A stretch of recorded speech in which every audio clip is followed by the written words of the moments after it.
Okay, so we are going to continue on Module 3, energy bands and carriers. So we talked about last time, this module is about energy bands, how electrons are arranged in solids, mechanisms of current flow, and so on. So let's talk about what we did last time really quickly. Silicon covalently bonds with other silicon atoms, with 4 neighboring silicon atoms. So that covalent bond causes a change in the orbital structure where the electrons are located. So this change in structure comes out of the Schrodinger equation. If you solve the Schrodinger equation for a periodic lattice instead of just a single atom like we did in the last module, the solutions, the wave functions actually incorporate these hybrid orbitals. Hybrid orbitals you can think of as the electrons that bond two atoms together. They're part of that tetrahedral bond between the atoms. So those bonds, you can think about those as being these sp3 hybrid orbitals. All right, the shape of them look like this. They're in a tetrahedral configuration.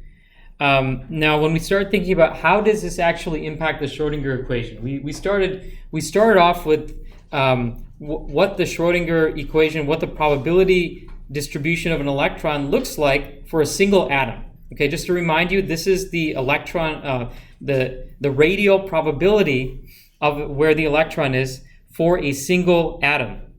Okay, and when you start bringing two atoms together like this, the wave functions of the electrons start to overlap. As a result of that overlapping, this single energy level. So if these two atoms were very far apart, their wave functions would not interact, and the two atoms would each have an energy state where 2 electrons could reside in those orbitals, and they'd be at the exact same energy. But when you bring them close together and the wave functions start to interact, that actually creates the two energy bands are actually not at the exact same energy, they're at slightly different energies. And that's the phenomena referred to as energy level splitting. The same thing was shown here, just said in a different way when they're talking about linear combinations of orbitals. These two wave functions interact, they form a bonding and anti-bonding orbital, but it basically causes this phenomenon of energy level splitting. Instead of having something that looks like this is a single discrete silicon atom where you have very distinct energy states at distinct energy levels. When you start bringing the atoms closer together and you have many atoms and you have many states, the energy states are, instead of being all at the same level, let's take the 2p state, for example. Instead of all being at the same energy level, there's a distribution of them. And they're all very close in energy. And these energy states cluster around in what's called a band structures. We'll get into that. So this is what I'd like to start off with today. These are the energy states in isolated versus bonded silicon. All right, this is a kind of a complex diagram to look at, so I want you to look at this carefully. What we're going to do here is we are going to do this thought experiment again, where we take silicon atoms that are very far apart from each other. If they're very far apart from each other, there's no interaction between the atoms, and that refers to this right side of the diagram. Okay, so I want you to relate this back to the previous slide where we've been doing the electronic configurations. All right, when you have an individual atom, this graph is showing relative spacing between atoms, right? So we're on the absolute right side of the graph, which means the atoms are very, very far apart. So these look like individual atoms that are not in any kind of lattice. So what this graph is showing the energy states on the y-axis, the relative energy of the electrons. All right, so you see that there's a line here and then corresponding lines at higher energy states. These are the energy levels. This is the 1s orbital, the 2s orbital, the 2p orbital, the 3s orbital, the 3p orbital. Notice that they're just lines, okay? The electron can only exist at those discrete energies. All right, so these isolated atoms have discrete energy levels. As these atoms are brought closer and closer together, there's no easy way to do this physically, but if we can mathematically bring the atoms closer and closer together and solve the Schrodinger equation each time, and find what the band structure is for that distribution of atoms. So that's where this diagram is coming from.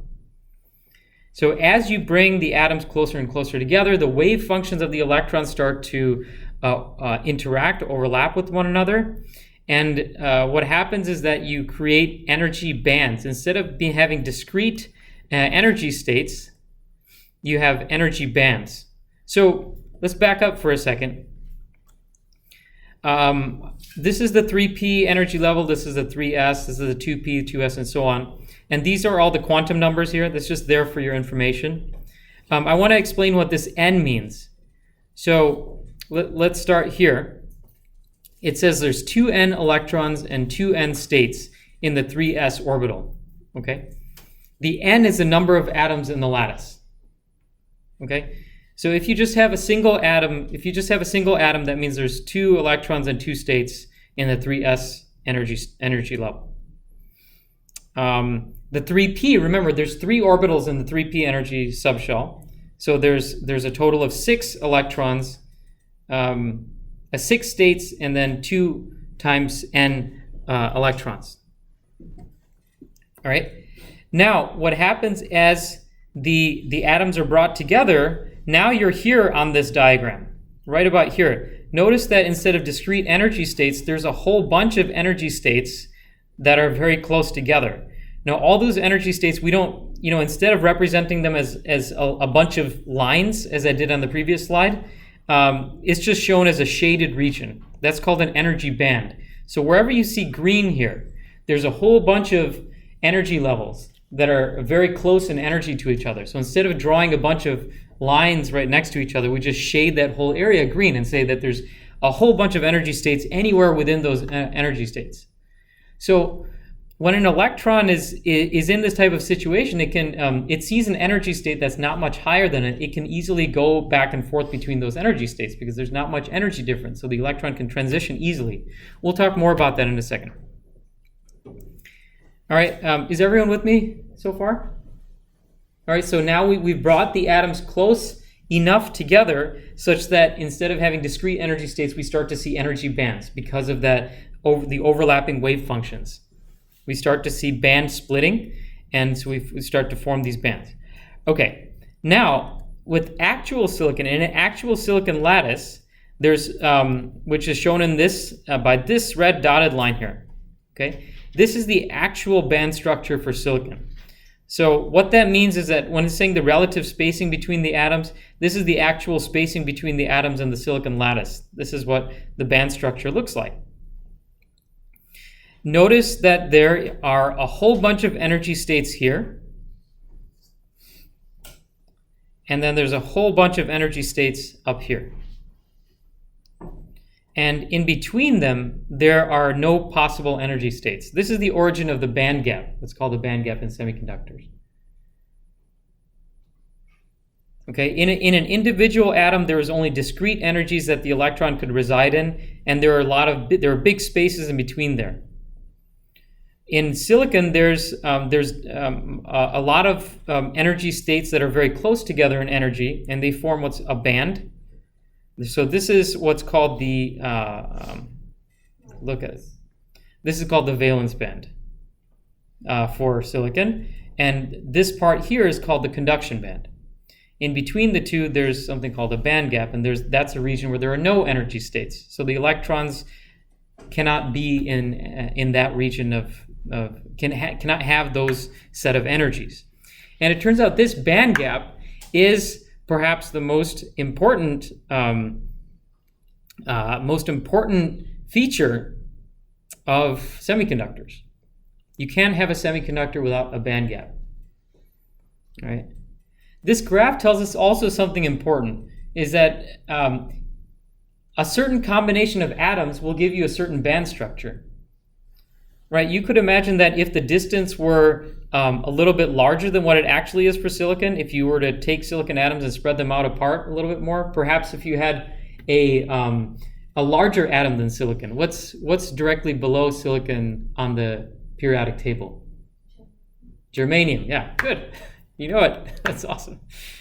So germanium, because it's a larger atom, the atomic spacing is a little bit larger, so it's a little bit to the right. This red line is for silicon.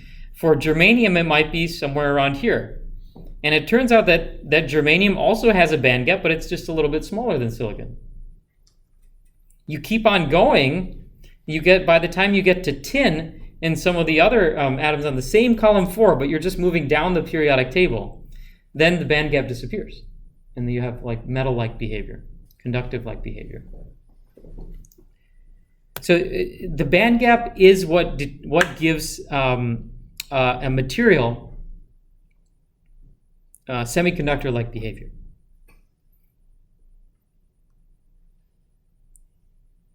Okay, questions? You won't be asked to derive a graph like this. Okay, if you can understand this graph, it's good enough. The way that you'd actually derive a graph like this is that, like I mentioned, you use the Schrodinger equation, you figure out the band structure for a given spacing of atomic nuclei. Yeah? Why is the gap on the right not also a band gap? Why is this? Yeah. Well, these are discrete atoms, so these atoms are not interacting. But here, yeah, this is also a band gap. Okay. Yeah, absolutely. If you were to hypothetically pick a material that had atomic spacing of this much, yeah, you'd have a band gap. Okay. Mm-hmm. So silicon's here, germanium's right about here, and then, like I think tin is like even closer. It has a very small band gap. Now, the exact shape will look a little bit different for the different materials because you have a different atomic numbers for each one. So keep that in mind, but it would look kind of similar to this. But band gap for a selective item is a fixed number, right? Yes, the band gap for a material the band gap for a specific material is fixed. Correct. By specific material, you mean specific crystalline structure? Correct. Like just silicon or silicon doped would be different than just silicon. Actually, I'll talk about doping. It's a good question. When we get to doping, I'll talk about how that alters the band structure. Good question. All right, so I want to revisit this slide. You saw this band structure. Now what we're going to do is introduce the concept of energy band diagrams. Very, very important concept. We're going to be doing it again and again and again in this class. So it's to your benefit to get a good understanding of it now. All right, so going from this plot, okay, we realize that silicon is this red line here, right? So there's a whole bunch of energy states here, and then this is called the valence band. This is a whole bunch of energy states up here. And what I've done here is just replotted this. We're interested in silicon, we're not interested in other atomic spacing. So for silicon, what we do is we just draw, this is the full crystalline band structure. Notice that this is the 1s, sorry, this is the 2p and 2s. I have not even drawn the 1s here. All right, so these are the inner energy states here. Okay, so these are the inner electrons. We're not really interested in what the inner electrons are doing because they're not very active. Okay, they're always bound, they're tightly bound to the lattice. Electrons like to be in the low energy states. They're comfortable there. So they don't do much in terms of, they don't move around. They're not the ones that move around. They're not involved in reactivity. So, we don't care about those inner electrons too much. These electrons here, the electrons, some electrons can reside in the valence band and some can reside up here within what's called the conduction band. Okay. The reason they're called this is partly historic, but there's a little bit of intuition behind it too, but it could also be more confusing, and I'll explain why in a minute. The full energy band structure is, basically is showing electron energy on the y-axis, and these are all the possible energy states. So the valence band, the origin of that word, the valence band, means that these are electrons in the valence shell. So these are the electrons in what are called those sp3 hybrid orbitals. And electrons that are in the valence band are electrons that are participating in covalent bonds. All right, but the idea that they're on the outermost electrons, that's why they're called valence band electrons. This part up here is called the conduction band. And the reason it's called the conduction band, we're going to find out more about this later, but if an electron goes from the valence to the conduction band, electrons in the conduction band can conduct electricity, whereas electrons in the valence band don't conduct electricity that well. There's something else in the valence band called holes that conduct electricity. We'll get to that later. But anyway, right now, just know that you have the conduction and valence band here. So the way that we represent the energy band structure in a shorthand form, we don't want to have to draw all these lines every time we draw a band diagram. We also don't care about the inner electron, so we want to have a shorthand form of that. The way that you draw an energy band diagram, the simplest form of a diagram is that you take the bottom edge of the conduction band here, okay, and you imagine like a straight line coming out here, and so you draw something called EC. C, of course, stands for conduction band, but you're just drawing the bottom edge of the conduction band. You're not drawing all this stuff here, you're just drawing the bottom edge of it. Okay? All right, and you do the same thing for the top of the valence band. You call that EV. All right, so this lines up with the top of the valence band. All right. So up here, above where you drew that line EC, now keep in mind, like a band diagram will look more like this. You don't have to shade this in or draw this a different color or anything like that. You just draw EC. But what it's implying, what that line is implying, is that above that line EC is the conduction band, and so it's a band of energy states. So there's a whole bunch of energy states that an electron could reside in above EC, and then there's a whole bunch of energy states that an electron could reside in below EV. All right. And there's the band gap in between them. All right, so this is just a shorthand form of it. And notice that the inner electrons are not even included in the band diagram because, they're not really involved in electricity conduction. The other important part of the band diagram is this. This band structure that we drew here, it just had the electron energy on the y-axis. When we draw energy band diagrams for semiconductors, we have the electron energy on the y-axis and the electron position on the x-axis. This is going to become very important when we start looking at diodes. Because a diode, for example, it has an N-type material on one end and a P-type material on the other end. So the band diagram actually changes as you go from left to right. Okay, that's the reason why the band diagrams that we draw have the position. The position is on the x-axis and the electron energy is on the y-axis. So we're trying to represent two pieces of information at once. In this particular module, the band diagrams are going to be fairly boring, but you'll get an intuition. This concept of electron position is not really going to make that much sense in this module, but when we start talking about diodes, it'll start making a lot more sense why we use band diagrams like this. All right, any questions so far? All right, so right now our band diagram is as simple as two lines, EC and EV. And we're going to add more stuff to it as we go. So how do we use these band diagrams? We can revisit the mechanism of electrical current. Electrical current occurs when an electron or hole, we'll get to what holes are a little bit later, when an electron or hole jumps from one energy state to another. So, in our band diagram, let's say there's an electron at a certain energy state up here, where my mouse is, okay? So there's a whole bunch of empty states in the conduction band. So an electron sees, let's draw it up here. Let's say the electron is at this energy state here, and it sees that there's another state next to it, and another state next to that, another state next to that. The electron can hop along from one empty state to the other. Okay. Do you know what pushes the electron? An electron's not just going to move in one direction on its own, right? It needs something pushing it. Yeah, it's a voltage. When you apply a voltage, that's what causes the electron to go back and forth like that. And the voltage actually alters the band diagram. We'll talk about that later. But for right now, just the basic idea that when an electron can move from state to state, that is electricity. So in order for conduction to occur, the material has to have carriers, and it also has to have empty states. So what does that mean? I mentioned previously that sometimes in the valence band is often full of electrons. All right? So if all the available energy states are full, the electron has nowhere to go. It has nowhere to move.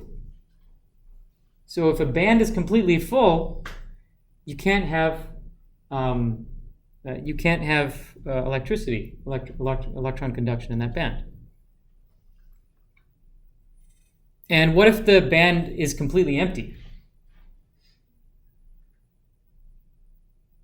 Like, meaning they're all empty states. Bring electrons from somewhere else. Let's say you can't even bring electrons from somewhere else. No electricity. Then there's no electron conduction. Right? In order for conduction to occur, you have to have a combination of electrons or empty states. So let me just mention briefly the concept of a hole here. So when the electron moves from here to here, so let's say the electron moves from here to here. Okay? So when the electron moves, it leaves behind an empty state, right? That empty state is called a hole. So when the electron moved from left to right, the hole moved from right to left. All right? So the hole is the absence of an electron. That can also be a type of charge carrier. This will make a lot more sense the further along we go.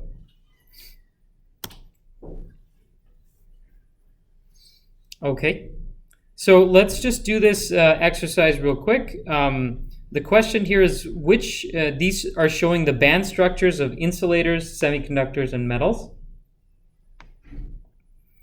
What I want you to do is figure out which one of these materials conducts electricity and why. The why is the more important thing here, because you obviously know that an insulator doesn't conduct electricity and a metal does. A semiconductor conducts electricity some of the time. The question is why. So let's think about this for a minute. How can we explain which one of these conducts electricity in the context of the band structure? When the electron have enough energy to jump from the filled to the empty, right? That means he's now able to conduct the electricity. Very, very true. Yeah, that's exactly what I'm looking for. But let's say for now, let's just look at the simple case first. Let's assume that the electron cannot go from one band to the next. So it's not going to conduct, it's an insulator. Correct. So what defines an insulator is that there's a very large band gap. There's a very large energy gap, okay? And the valence band for the insulator is usually completely filled with electrons. And the conduction band is completely empty. All right, so this is, if you have a completely empty band, that band cannot conduct electricity. If you have a completely filled band, that also cannot conduct electricity. Now, one more time, remind me your name. Lama. Lama said that an electron, what if an electron goes from this valence band to the conduction band? If that can happen, we'll talk about that. We'll talk about that on the next slide. That can happen only if the electron absorbs a ton of energy, because this gap is very, very large. This is the band gap for an insulator. It's usually very, very large. So when this band gap is very large, it's highly unlikely that an electron would go from the conduction band to the valence band. If it did, let's compare the case to a semiconductor. In the case of a semiconductor, the band structure is the same, except the band gap is much smaller. In this case, what can happen is an electron could hypothetically absorb enough energy to go from the valence band to the conduction band, And what happens is that then you have an electron in the conduction band that can move around, right? Because there's an electron, there's a bunch of empty states, so that electron can move around a lot, and it leaves behind a hole which is the absence of an electron, and that absence of an electron can actually move around in the valence band. So you can actually get conduction in both bands. A key thing that often students end up asking is, the conduction band is the only one that can conduct electricity, right? No. You can have conduction in the valence band or the conduction band. Electrons are responsible for conductions in the conduction band. There's electrons and a bunch of empty states. In the valence band, there's very few empty states. But if there are any empty states, like the absence of an electron, let's say it moved to the conduction band, then that empty state can move around. And that's called a hole. And the holes are responsible for conduction, electricity conduction in the valence band. So the key difference between an insulator and a semiconductor is that the band gap. All right. Now, how about metals? Metals are interesting. We don't spend too much time on metals in this class. But this is an example of, actually, it could be two examples of a band structure here. This band is completely filled. This band is partially filled. And this is a case of overlapping bands. You can have energy bands that actually overlap with one another. Example of it here. In this part of the map, there's some overlapping bands that happens. All right. Yeah, that's a small detail. You don't really need to know that. What I do want you to understand is how the band structure contributes. So let's look at bands one at a time. Like this first band here. Does it conduct electricity? Yes. Why? You need very little energy to push an electron or hole from one band to the next because they overlap. Correct. The bands are overlapping. So yeah, when bands overlap, it basically looks like a continuous band. There's a whole bunch of electrons here, and the upper states here are not filled. So within the band, there's so little difference in energy that an electron can easily go from this state to the next incrementally higher state. Right? There's a bunch of empty states there, so the electrons can move around. So this is a partially filled band that will conduct electricity. This one also says it's a partially filled band that will conduct electricity. And how about this one? Just to make sure we're all awake.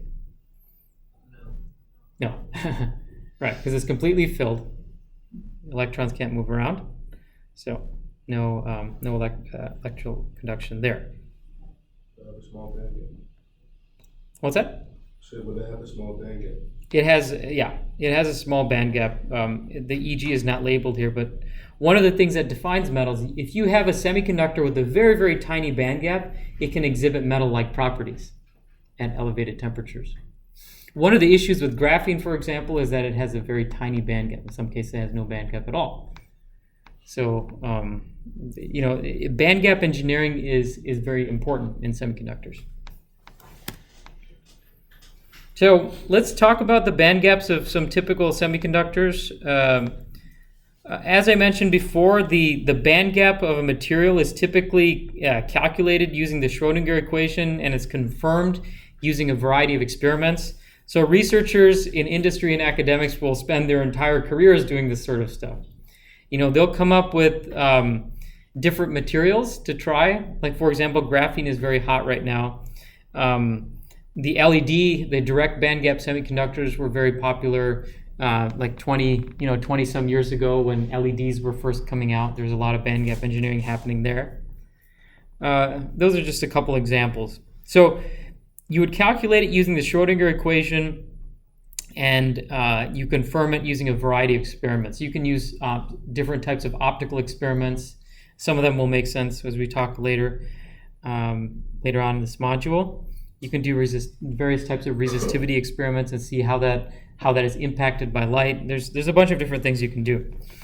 Semiconductor band gaps usually range from 0.1 to 4 electron volts. And then insulators have large band gaps, more than 5, in some cases more than 10. But and for conductors, it's very small or 0 band gap, as you saw before. Like when you have overlapping bands, there's no band gap. When we're talking specifically about semiconductors, here's some examples here. You can see some of the relationships. One of the trends that you can observe just by looking at band gaps and then looking at the periodic table right next to it is that semiconductor band gaps typically decrease with atomic size. So the easiest thing to do is look at the elemental semiconductors. Okay, these are all column 4 elements, and all of them can be used to make semiconductors. If you put carbon in a tetrahedral bond structure, just like silicon, you can do it. That material happens to be called diamond. Right? And I think I mentioned this in one of the early classes, that you can actually synthesize diamond through processes similar to semiconductor manufacturing. And so carbon will also be, it will have a band structure and so forth, and it'll just have a much larger band gap than silicon. There's the spacing between the atoms is smaller, so there's a larger band gap.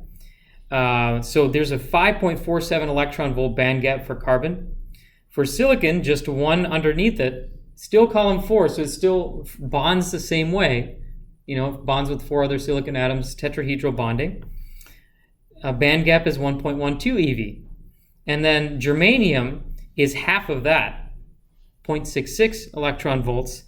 And then if you go one below that, tin, it almost has no band gap. It's really, really tiny. And that's why tin, tin almost behaves like a metal.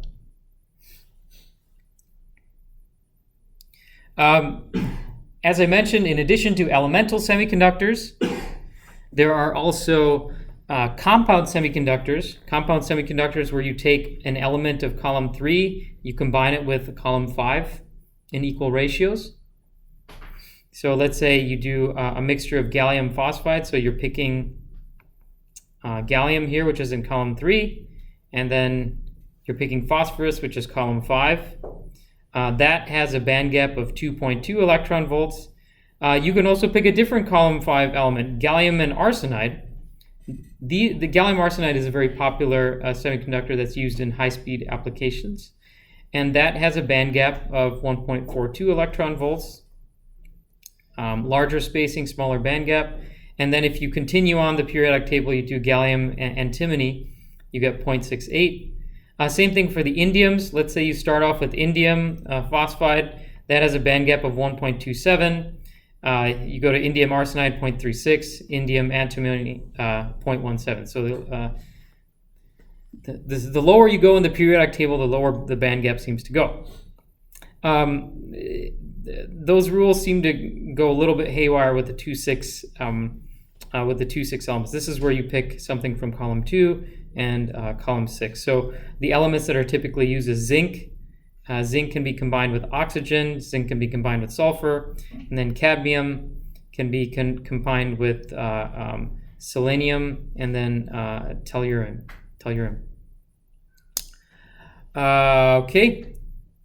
There's a material called cadmium zinc telluride that was being used for doing nuclear detectors. I knew about some work that my wife was doing some of that work when she was at Michigan. They were using room temperature semiconductors to detect various types of gamma radiation and for applications in power plants and things like that. Anyway, so if you want to do fine tuning, you can also do that. So like I mentioned, there are some researchers who could spend their entire career finding the right recipes. So here's an example of band gap engineering. Band gaps can be finely tuned by creating mixtures of materials. So I mentioned that gallium arsenide has a band gap of 1.42 electron volts, but if you, instead of just using gallium, a column 3, just gallium for the column 3 element, and then you pick a column 5 element like this, so gallium and arsenide. If you do a mixture of 2 column 3 elements and arsenic here, you can also create other semiconductor materials. So instead of using just gallium for the column 3, use a mixture of gallium and aluminum for the column 3 portion of it. And by tuning the ratio of aluminum and gallium, you can tune the band gap between 1.4 electron volts and 2.2 electron volts. So, the reason why people were doing this is if you're making, number one, if you're trying to make detectors of that work with specific wavelengths. We'll get into that, but roughly what that means is, like, if you have a small band gap, then it doesn't take much energy to cause an electron to go from one band to the next, right? So you can create a detector that can detect certain wavelengths of certain amounts of energy that are put into it. If you want to detect only high amounts of energy, then you want to have a larger band gap material. That's if you're making a detector. But even more importantly, probably the biggest example of band gap engineering that we know is with LEDs. With LEDs, it turns out that the color of the LED, the color of light that's emitted by an LED, depends on the band gap of the LED material. So, early LEDs were in the infrared range. They had small band gaps. And then we started to see the red LED come out, then the green one, and then eventually the blue one. They were going to larger and larger band gaps. In order to do that, they had to do some band gap engineering to get the larger band gaps correspond to higher energies when the photon is being emitted by material. We talked about the Bohr model, right? The Bohr model, an electron goes from high energy state to low energy state, and that's the energy of the photon that's given off. So if you have a large band gap, that's a large energy transition. The photon has large energy, and the large energy corresponds to smaller wavelengths. So if you wanted to create an LED that gives off ultraviolet light, which is higher energy than visible light, you have to have a large band gap semiconductor LED. The person who figured out how to do the blue LED, I mentioned earlier, he got the Nobel Prize. And that was through band gap engineering. If you want to see the full list of semiconductor materials and all the different combinations that are out there and their corresponding band gaps, you can just go to this nice Wikipedia page on it. Nowadays, there's LEDs for every possible wavelength you could imagine. So they've engineered the crap out of it. So you have like just different combinations of materials with every possible band gap, and that gives you LEDs of all different colors. All right. So let's talk now about electrons and holes. So we've already touched on this, so we'll just get into more details now. How semiconductors conduct electricity. From the band diagram before, we can see that semiconductors act as insulators at 0 Kelvin.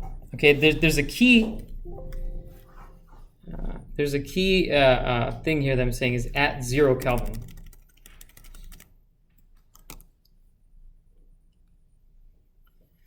So at 0 Kelvin,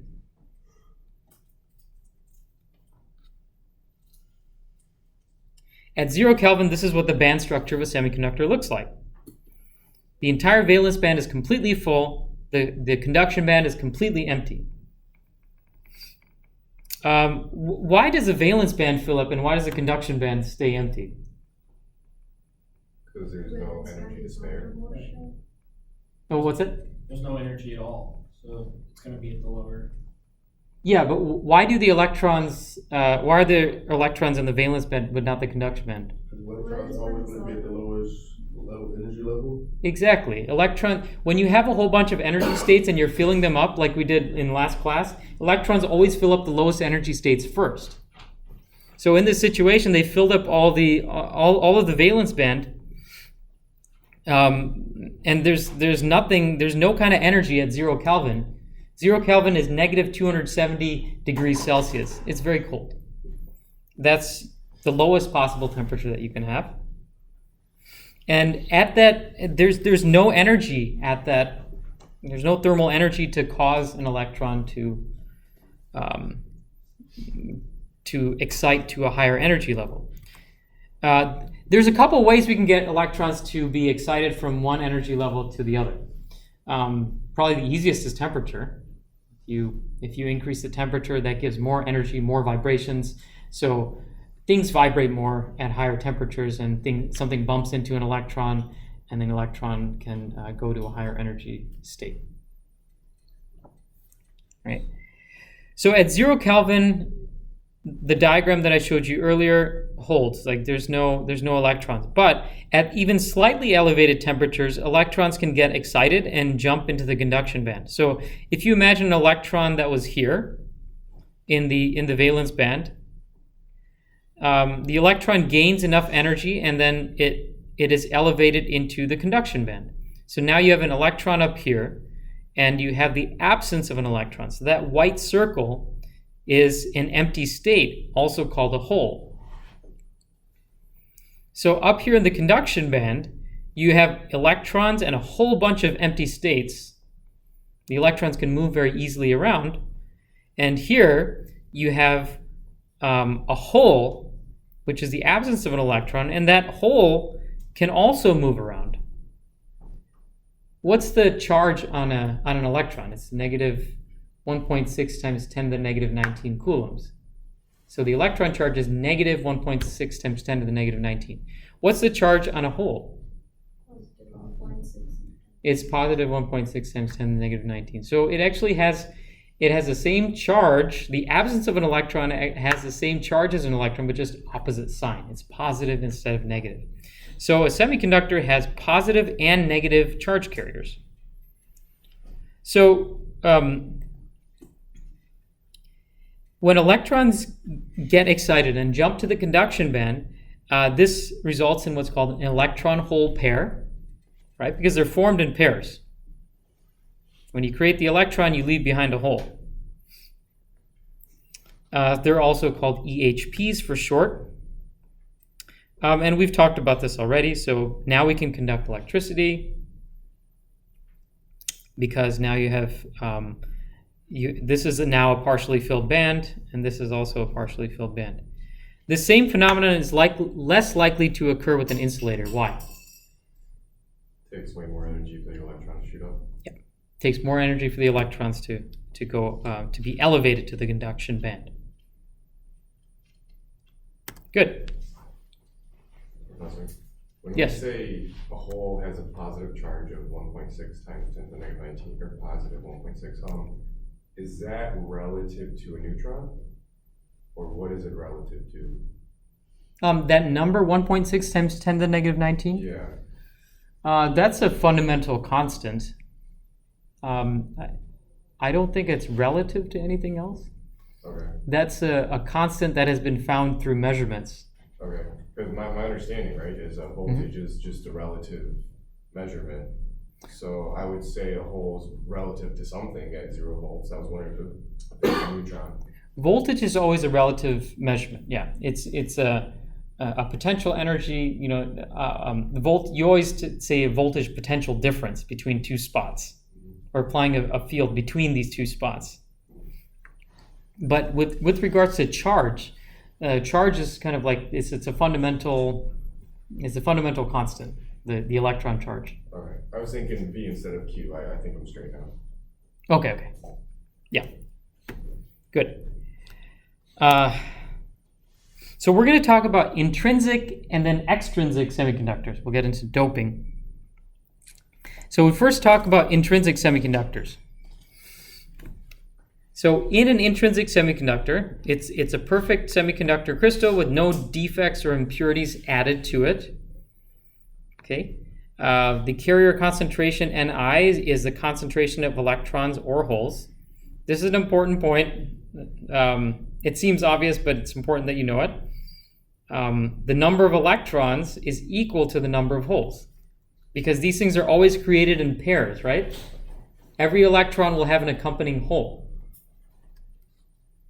So when we talk about N is the concentration of electrons in the conduction band. And then P is the whole concentration in the valence band. Okay? Important definition there. And for intrinsic materials, the number of holes in the conduction band is going to be equal to the number of, the number of electrons in the conduction band is going to be equal to the number of holes in the valence band. And that is equal to this constant called Ni. Well, it's not really a constant. It varies with temperature. That'll come out on the next slide here. You can see that Ni is actually a function of temperature. The units for carrier concentration is 1 over centimeter cubed. So basically it's saying, like, if I, for example, 10 to the negative 15th per centimeter cubed is the electron concentration. So this band diagram describes the situation of electrons and holes. You can also think about it in terms of a physical model. I want you guys to understand both. You'll see that during the course of this class, we talk about energy band models, and then we also talk about like a physical model. The energy band model is associated with the wave-like nature of an electron, and the physical model is kind of associated more with the particle-like behavior of an electron. So I want you to understand both languages. Here you're looking at an intrinsic semiconductor kind of from the physical perspective. So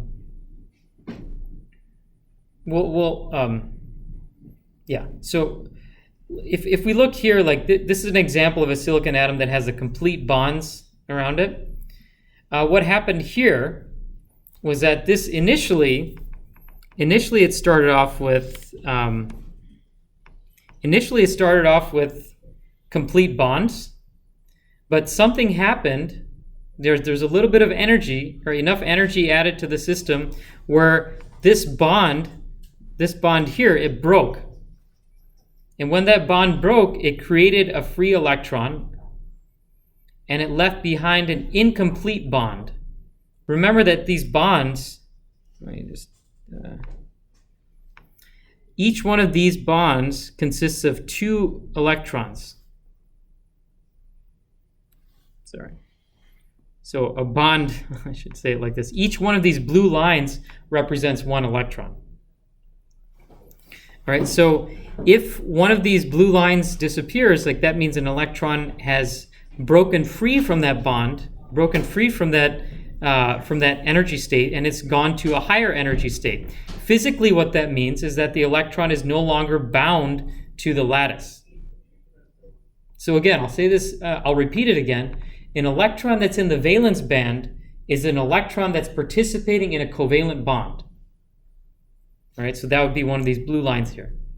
If the electron gains enough energy to escape that covalent bond, then you draw the electron this way as just a dot here. This signifies that the electron is not bound to the lattice and it's free to move. This is an electron that's in the conduction band. An electron that is in the conduction band is just loosely bound to the lattice. There's no strong binding there. It's not participating in the covalent bond, so it can move around the lattice fairly easily. When an electron leaves a bond, you have an incomplete bond here. So this is an example of an incomplete bond. There's only 1 electron. The absence of an electron is a hole. So when we draw the hole in the valence band, this is what it's represented in the physical level. It's an incomplete bond. And just like the electron can move about the lattice and hop from place to place, these incomplete bonds can also shift from one place to another. And the way that might happen, it might look something like this. Let's say this electron decides to move over here. When the electron moves over, now you have a complete bond here and an incomplete bond here, so that the incomplete bond can also shift around the lattice. Does that make sense? Okay. So let's see, what else do we mention here? For most semiconductors, Ni is fairly low. Right, this intrinsic carrier concentration. There won't be that many electrons in the conduction band. There won't be that many holes in the valence band. So basically, if you aren't maintaining any voltage at all those electrons are just going to fall right back into the lattice. If you're not supplying some kind of energy to the system, and that energy it's typically not in the form of voltage. It's in the form of temperature or if you blast it with radiation, blast it with high energy light, that can also cause an electron to elevate. So questions for discussion. If we elevate temperature, will Ni increase or decrease? Increase. It'll increase. More electron hole pairs being formed. Recall that at a non-zero temperature, electron hole pairs are constantly being created. If electron hole pairs are constantly being created, why isn't the carrier concentration just going up over time? Because they recombine really quick. Because they also recombine, correct. So this process of electron hole pair formation, that's called carrier generation. An electron goes from the valence to the conduction band, creating an electron hole pair. The opposite process also happens. We'll talk about this in the next module. Recombination is when an electron in the conduction band comes back down to the valence band, and that removes the electron and the hole. So there's the two processes in equilibrium, they're balanced with one another. Okay. So intrinsic carrier concentrations versus temperature. There's some stuff in this formula that may not make sense yet. For example, we have not talked about effective mass yet.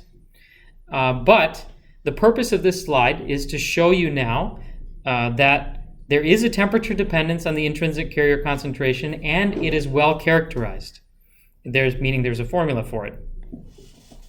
Let's take a look at this formula real quick.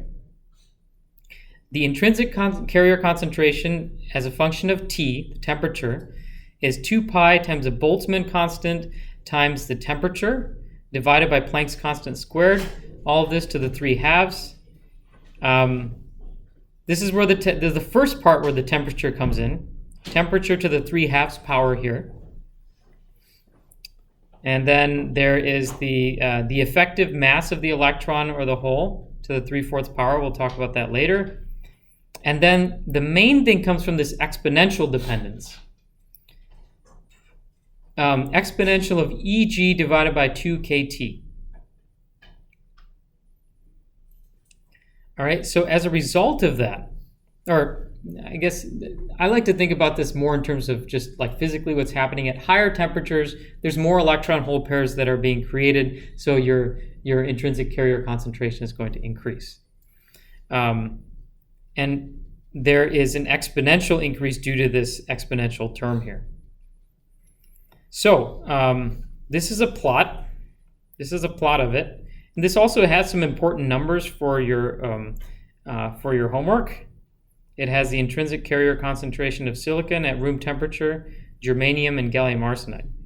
So what this is doing is this plot is showing, it's a little bit tricky, but it is showing the intrinsic carrier concentration on the y-axis and is showing 1,000 divided by temperature on the x-axis. The reason they do this 1,000 divided by temperature business is because of this, because of the exponential relationship here. If you plot it in this way, then these lines are nice straight lines. Whereas if you just plotted it versus t, you're going to get an exponential line. The confusing thing about it is that the 1,000 over temperature, that means that as we're moving from the left to the right side of the diagram, we are actually going to lower temperatures rather than higher temperatures. So you can actually look at this part of this scale up here that might make more sense. So this is 500 Kelvin, this is 250 Kelvin. So higher temperatures, you're going from right to left in this graph. What you can see is that the intrinsic carrier concentration, there's two dependencies here that I want you to see. The first dependency is, of course, for all these materials, you notice that as you go to higher temperatures, the intrinsic carrier concentration increases exponentially. All right? What do you notice versus band gap? Opposite. What's that? The opposite. The opposite. So small band gap means, how is band gap related to intrinsic carrier concentration? And you don't know the band gap of these three materials off the top of your head. So don't even bother thinking about the materials. Just think about if you have a large band gap versus a small band gap, which one's going to have an higher intrinsic carrier concentration? Small. The small band gap is going to have a higher carrier concentration, right? Because it takes less energy for that carrier to go from the valence to the conduction band, right? So this relationship holds. It's germanium, which has the highest intrinsic carrier concentration, also has the lowest band gap. Then silicon. Silicon is about 1.12 eV, and then gallium arsenide is I forget off the top of my head. It's here. Gallium arsenide is 1.42. 1.42. Silicon was 1.12. Germanium is 0.66. So whatever materials have smaller band gap have a higher intrinsic carrier concentration. You can see the dependence on band gap here with the EG. All right. So now we can talk about extrinsic or doped semiconductors. So another way to generate carriers in a semiconductor is by introducing impurities into the crystal structure, which is also called doping. So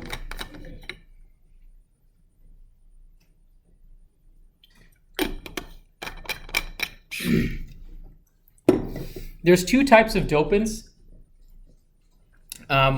Doping involves adding a column 5 element or a column 3 element into the silicon crystal. So that means impurities. Instead of, that means what you're going to do is you have a whole bunch of silicon atoms in the lattice. You're going to take one of those silicon atoms out and you're going to replace it with a column 3 or column 5 element. Okay, we'll see what that does to the lattice in just a second. So there's two types of dopant. The donor dopants are column 5 elements. Phosphorus, arsenic are two popular ones. This creates an N-type material. An N-type semiconductor is a semiconductor material that has extra electrons in the conduction band. And you can already imagine why that might be happening. A column 5 element has 5 electrons. Every column 5 element you put in, it's adding an additional electron into the lattice.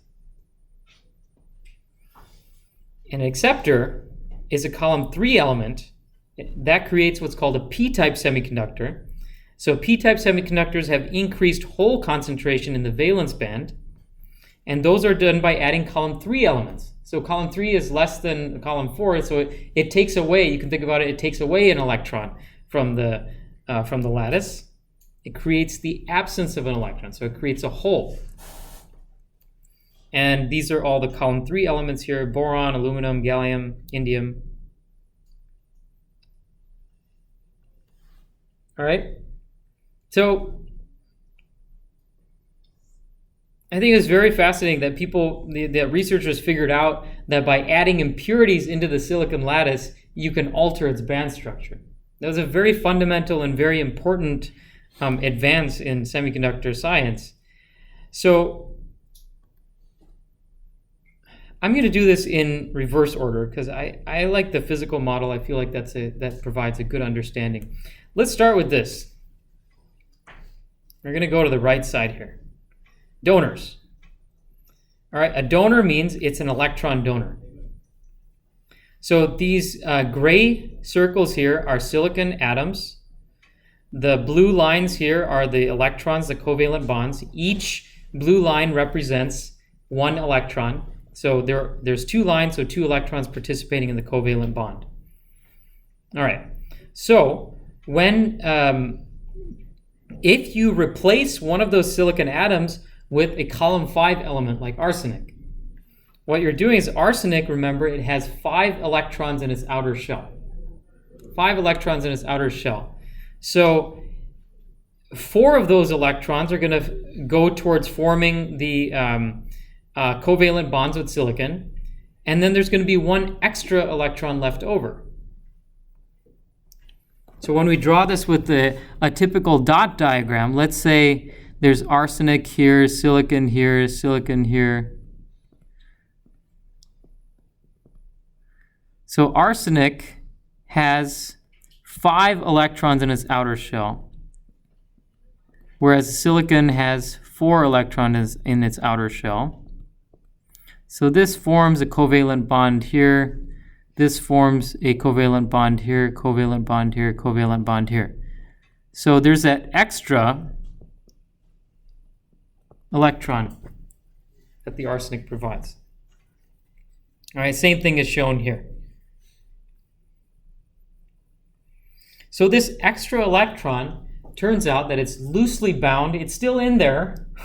It doesn't just leave the lattice completely. It's loosely bound to the lattice, and that electron can move around easily. And that, in the energy band model, that electron is in the conduction band. Okay. The fifth electron is not part of any covalent bond. It's loosely bound to the lattice. Only a small amount of thermal energy is needed to free the electron and let it move about the lattice. Now, an acceptor. So let's say we took, again, we'll have, this time we're going to use boron.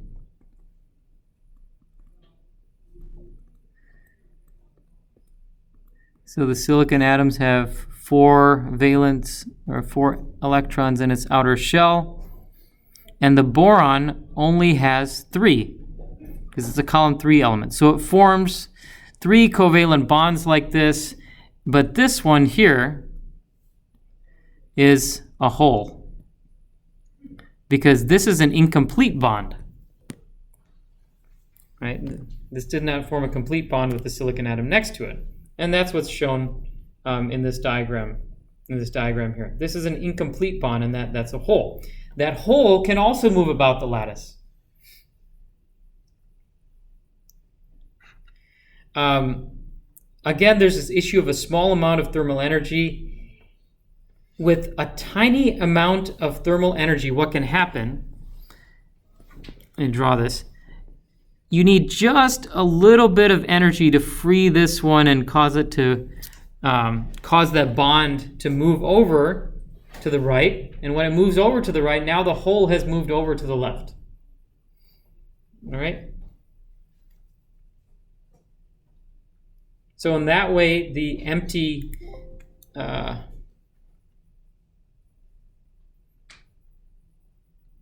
state, or the absence of an electron, can move. So now we can talk about this in terms of the energy band model. So the perfect silicon crystal has a band gap, and there's no energy states between EC and EV. But adding a dopant, this is what a dopant does. It actually adds energy states within the band gap. Remember, I've been saying, like with the semiconductor material, a pure semiconductor material, between EC and EV, there are no energy states. But you can deliberately introduce a material like boron or phosphorus, a donor and acceptor, and they will create energy states within the band gap at very specific locations. All right, so this is the energy band interpretation of what is happening in the slide I just showed you. So let's start with donors, because that's always the one that's easier to understand. So donors, what they're doing is,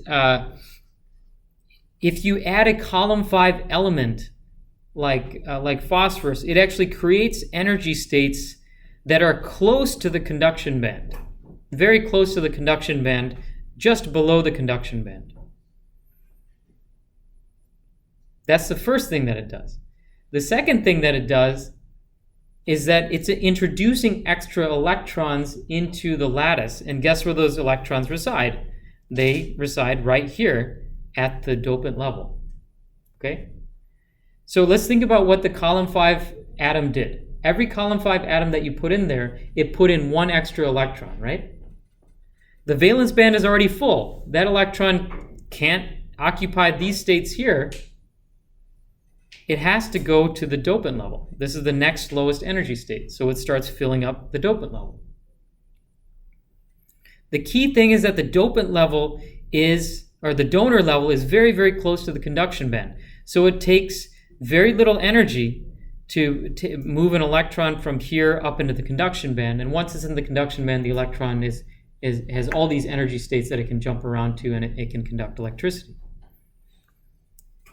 So a subtle but important point is that if you doped a semiconductor, if you doped an n-type, you used an n-type dopant, and you're at 0 Kelvin, there's no energy for these electrons to go into the conduction band.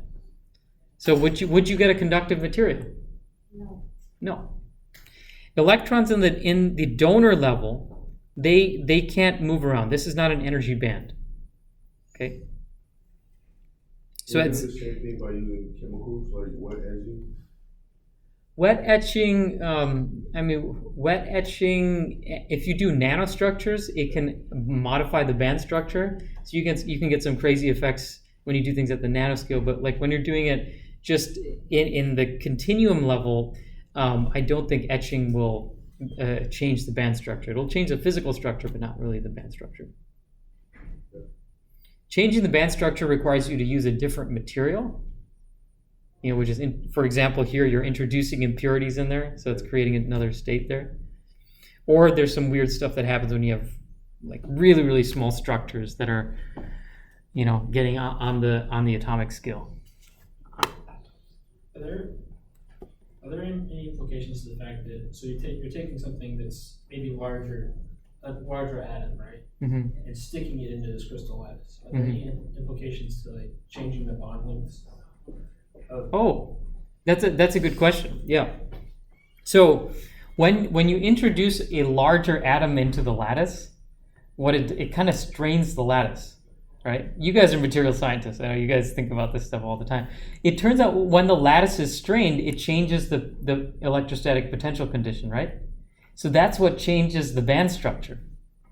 So what's physically happening is you're introducing an atom in there that not only has an extra electron, but the nucleus is also larger. So it's physically a larger atom, or it could be physically a smaller atom, depending on what type of dopant you use. So that can cause the lattice to strain outwards or shrink down inwards, and that changes the electrostatic potential field, and that ultimately changes the band structure, and it introduces a specific energy state within the band gap.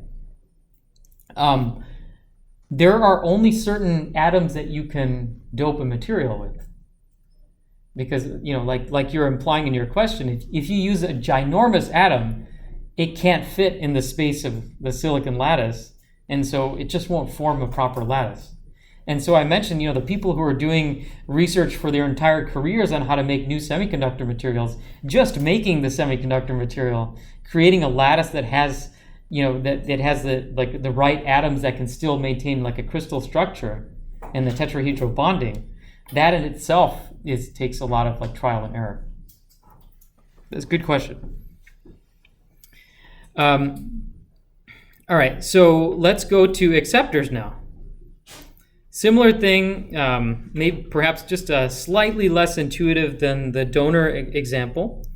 But what's happening with acceptors is that you are introducing an extra energy state here. Okay. And that energy state, EA, the acceptor level, is just slightly above the valence band.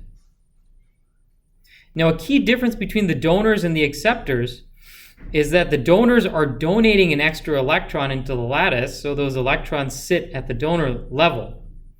In the acceptor case, the acceptor is not bringing any an extra electron with it, so this acceptor level is empty. So at 0 Kelvin, this is what the band structure looks like. At even a small incremental temperature, there's enough energy for electrons in the valence band to go to the acceptor level. And that leaves holes in the valence band. All right, so in this case, which band is going to conduct electricity here? Balance. The valence band. The holes in the valence band are responsible for electricity conduction in a p-type semiconductor. How about the n-type semiconductor? The conduction. The electrons in the conduction band. All right, so what's the key difference between an intrinsic and a doped semiconductor in terms of electrons and holes? The band gap.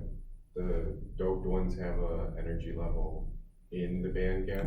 Yep, that's right. The doped ones have an energy states in the band gap, right? The charge carriers. What about the charge N carriers? is equal or equal to P. Yes. Not equal to N. That's the key difference. In an intrinsic semiconductor, the number of electrons is in the conduction band is equal to the number of holes in the valence band. It's an electron-hole pair.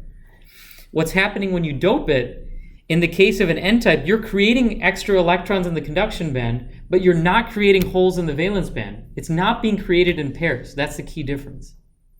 You're creating electrons in the valence band. This is what's conducting electricity in the case of an N-type semiconductor. In the case of a P-type, you're only generating holes in the valence band. You're not generating electrons in the conduction band.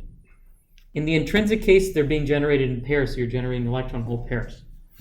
And both bands become conductive in that case. All right.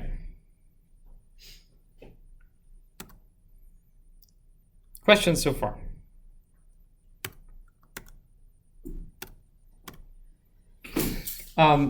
You brought up the question about different atoms, different dopants that you could add.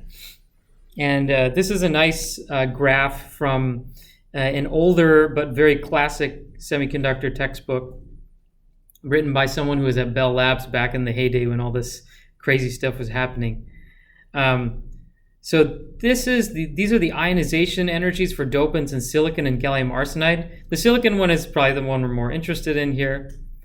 But what these tables show is that donors create energies just below the conduction band. So the conduction band is at this top line here. And these numbers that you see, like if you see 0.039, that means that this energy state is just 0.039 electron volts below the conduction band, EC. So again, this is EC up here, and this is EV down here. So this is just 0.039 below the conduction band.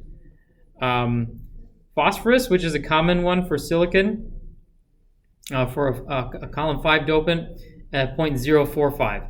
And arsenic, another common one, 0.054. And tin, even lower than that. You can also dope silicon with carbon. There's a material called silicon carbide, but these are really the most common dopants are the ones here. You can, if you dope gold into silicon, that creates a different, something different entirely. We're not going to talk about that right now, but this is something that's used for if you're trying to create specific types of recombination processes. You can actually introduce an energy state right near the middle of the band gap. All right, so these are your typical column 5 dopants. The donors, and then the acceptors are down here. The acceptors are creating energy states close to the valence band, and again, these numbers here represent the distance between the valence band and the energy state here. So this is 0.045 electron volts above the valence band. So aluminum is 0.067, gallium 0.072, and so forth.